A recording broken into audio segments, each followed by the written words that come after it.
오늘 하나님 주신 말씀 보겠습니다. 사사기 7장 1절부터 8절까지의 말씀입니다. 제가 가지고 있는 구약성경 373페이지에 있습니다.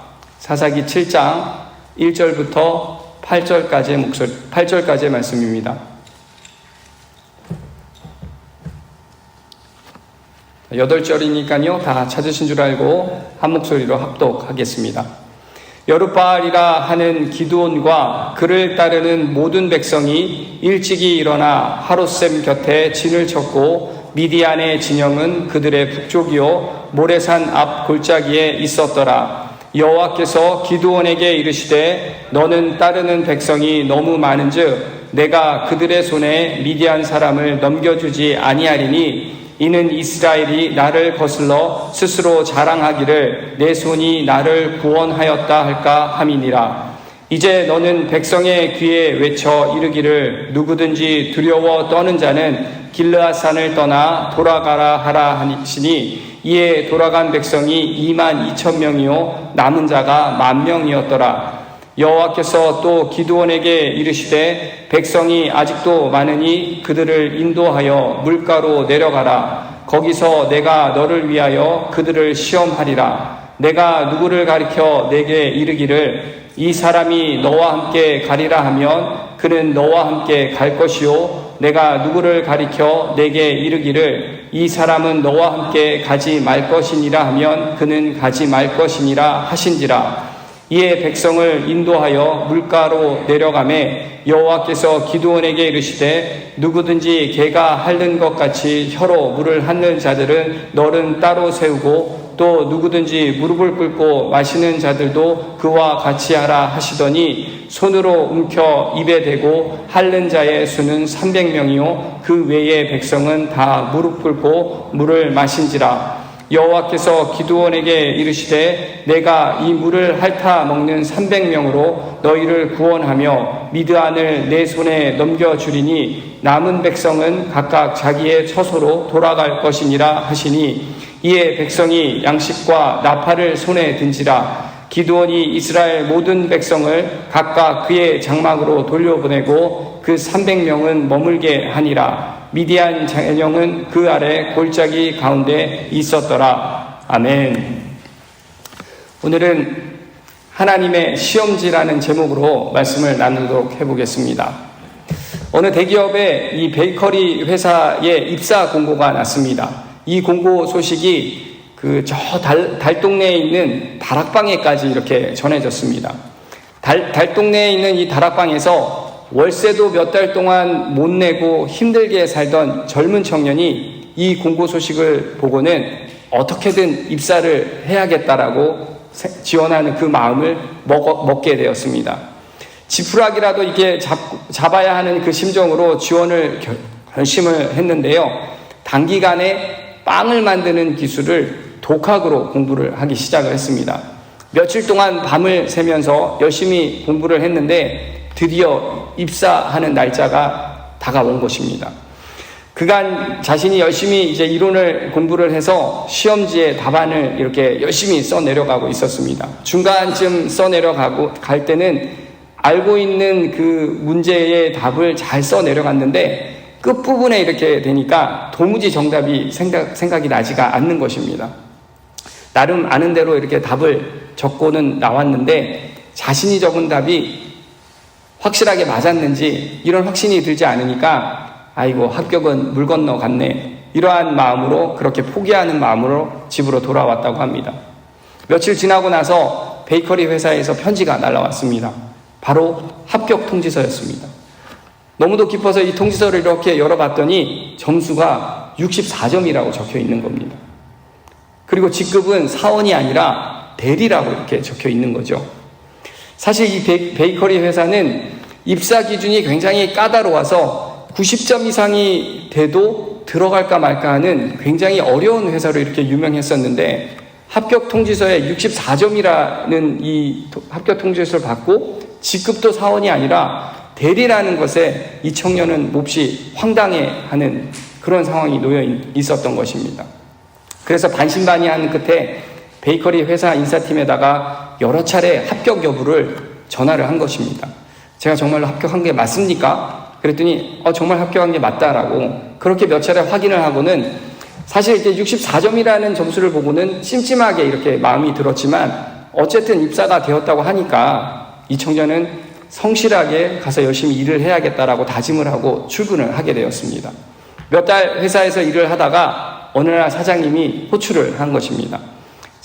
사장님이 호출을 하니까 그때 64점이라는 점수가 왜 저를 합격을 시켰는지 그것도 한번 물어볼 겸 이렇게 생각을 하고는 사장실로 이렇게 달려갔습니다.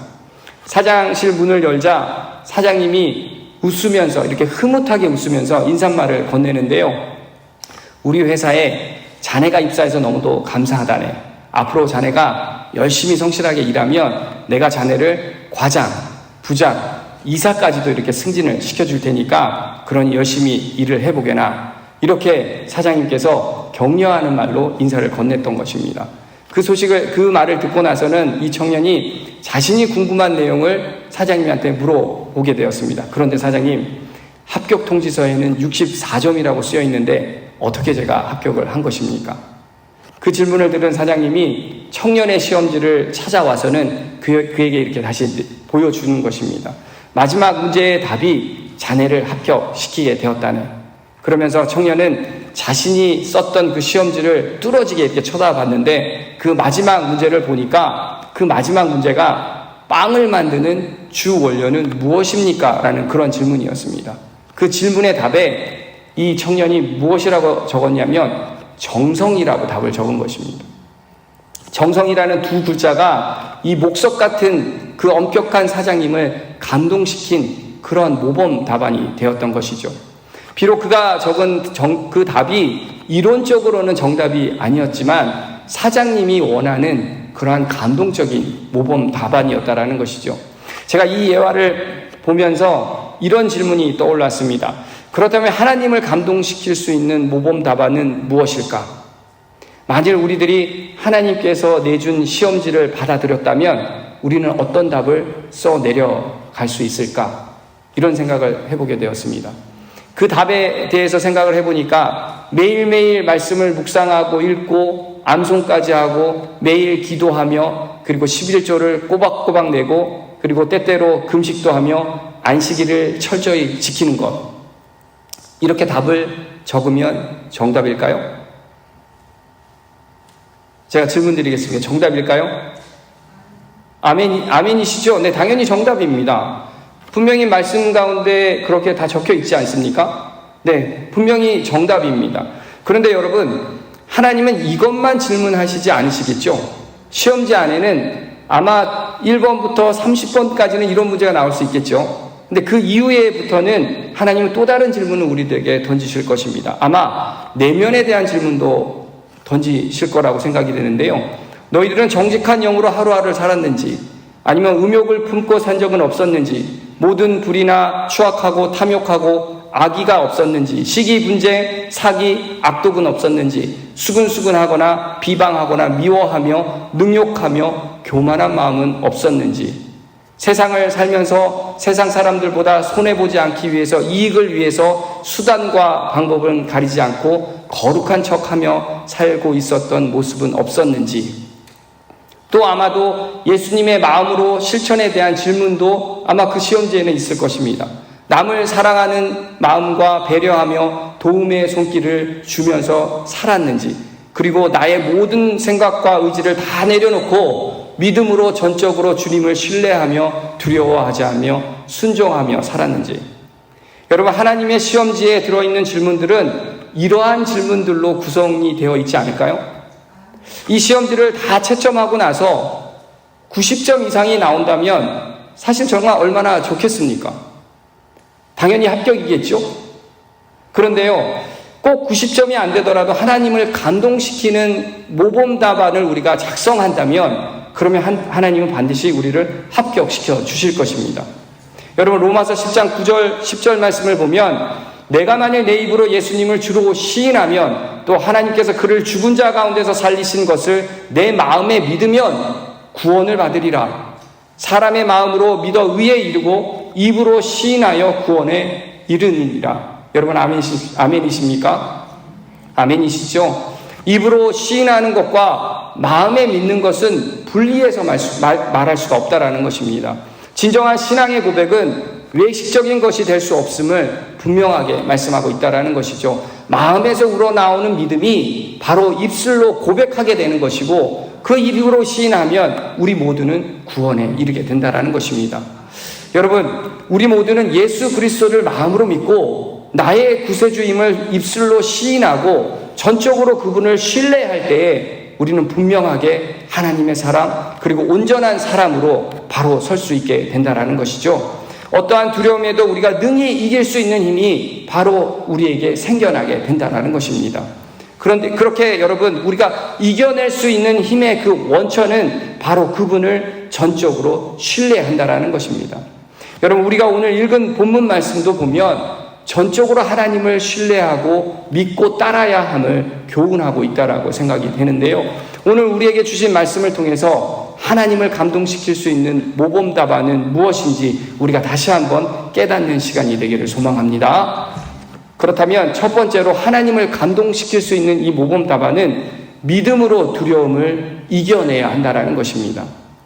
1절부터 3절까지의 말씀 함께 보도록 하겠습니다. 여룻바알이라 하는 기드온과 그를 따르는 모든 백성이 일찍이 일어나 하롯셈 곁에 진을 쳤고 미드안의 진영은 그들의 북쪽이요 모레산 앞 골짜기에 있었더라.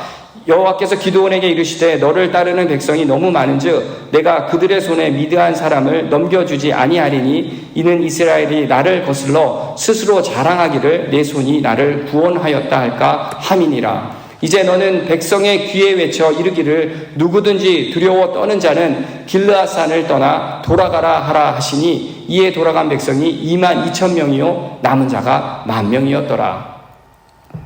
어제의 말씀에도 계속해서 기드온이 등장하고 있습니다. 여룻바알이라고 하는 기드온이 이제 영적인 전쟁의 선봉에 서서 대군을 이끄는 그 이스라엘의 지도자가 되었습니다. 기드온은 아마도 이런 생각을 하지 않았을까라는 생각을 해보게 되는데요. 어느 정도 숫자가 이렇게 갖추어졌습니다. 그리고 진영을 꾸렸습니다. 미드안 군대와 한 번쯤은 붙어도 해볼만 하다, 이런 생각을 했을 것입니다. 그런데 이후에 하나님은 이해할 수 없는 말씀을 기드온에게 하고 계십니다. 군사의 수가 너무 많다라는 것입니다. 그런데 사실 군사의 수를 숫자적으로 비교해보면 기드온이 이끄는 이스라엘 숫자는 32,000명이었습니다. 반면 미드안 연합군은 13만 5천 명이었다라고 성경은 기록하고 있죠. 수치상으로 보면 약 4분의 1 정도밖에 안 되는 숫자였음에도 하나님은 이스라엘의 숫자가 많기 때문에 미드안을 이스라엘의 손에 붙이지 않겠다라고 그렇게 말씀하고 계신 것입니다. 그리고는 말씀하신 이유를 설명해 주시는데요. 하나님은 이스라엘의 그 스스로 힘과 능력으로 자신들을 구원했다라고 그렇게 자랑하는 것을 원하지 않으셨다라는 것입니다. 그리고 누구든지 두렵고 떨리는 자가 있으면 돌아가라고 그렇게 명령하셨고, 그 명령을 들은 백성들 중에 3분의 2가 집으로 돌아갔습니다. 결국 22,000명 중에 10,000명이 남았다라고 기록하고 있다는 것입니다. 여러분, 이 말씀이 무엇을 시사하는 것입니까? 우리에게 무엇을 말하고 있는 것입니까?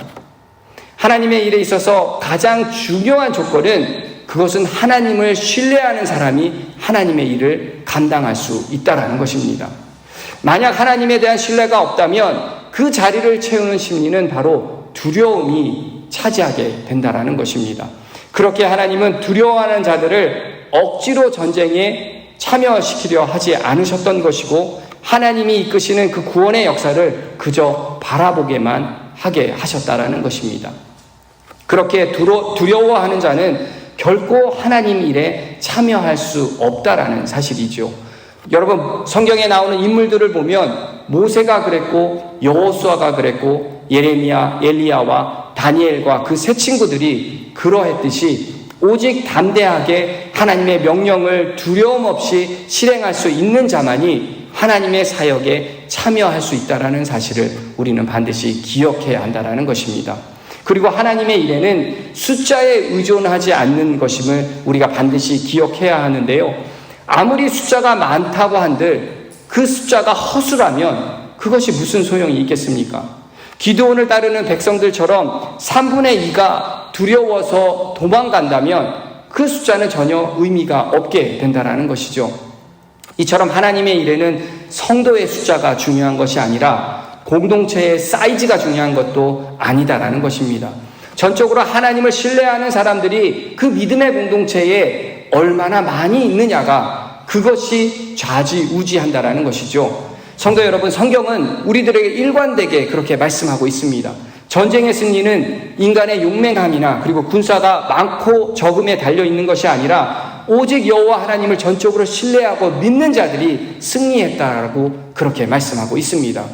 그렇게 우리 모두가 하나님의 그 크신 사역에 우리가 동참하기 위해서 우리는 전적으로 하나님을 신뢰하고 온전한 믿음으로 그 두려움을 떨쳐야 할 줄 믿습니다. 아멘. 계속해서 하나님은 이스라엘에게 한 번 더 시험을 하시는데요.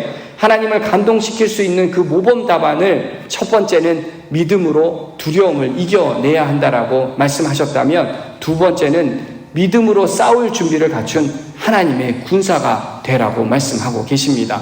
4절 말씀을 함께 보도록 하겠습니다. 여호와께서 또 기드온에게 이르시되 백성이 아직도 많으니 그들을 인도하여 물가로 내려가라. 거기서 내가 너를 위하여 그들을 시험하리라. 내가 누구를 가리켜 내게 이르기를 이 사람이 너와 함께 가리라 하면 그는 너와 함께 갈 것이요, 내가 누구를 가리켜 내게 이르기를 이 사람은 너와 함께 가지 말 것이니라 하면 그는 가지 말 것이니라 하신지라.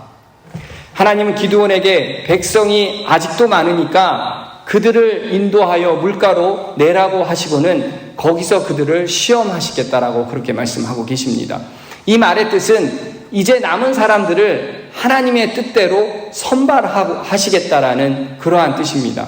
하나님께 기드온을 통해 이스라엘을 구원하시는데 단지 결과만이 아니라 그 결과를 이루어가는 그 과정도 세세하게 개입하셔서 당신의 뜻을 이루어 가실 것을 말씀하고 계신다라는 것이죠.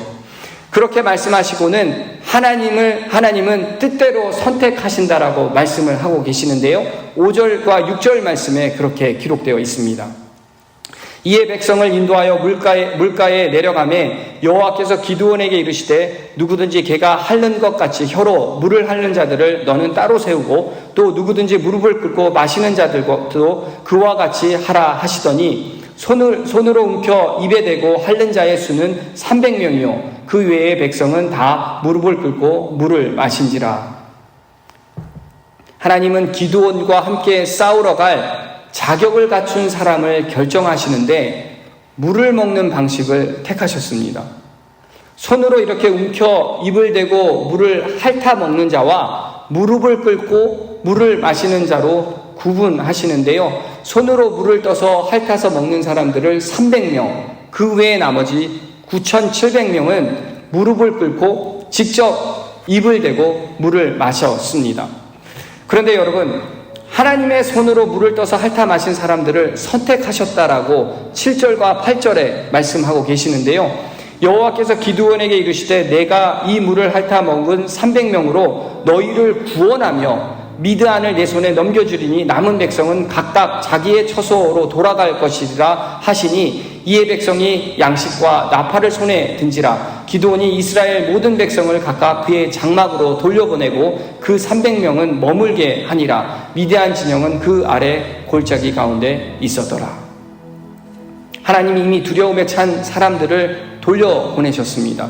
그리고 남은 사람들 중에서도 자제력과 경계심을 가지고 함께 싸울 준비가 있는 그 소수의 군사 300명을 선택하시고 남겨두셨습니다.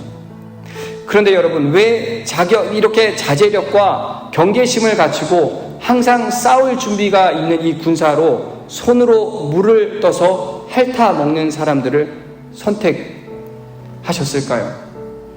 손으로 물을 떠서 핥아 먹었다라는 의미를 생각을 해보면 상황이 얼마나 긴박하고 중요한지를 잘 깨닫는다라는 것을 알 수가 있습니다. 그렇게 행동하는 사람은 상황 판단을 하고 언제든 싸울 준비가 돼서 언제든 부르면 바로 달려갈 수 있다라는 사람들을 말하고 있다라는 것이죠.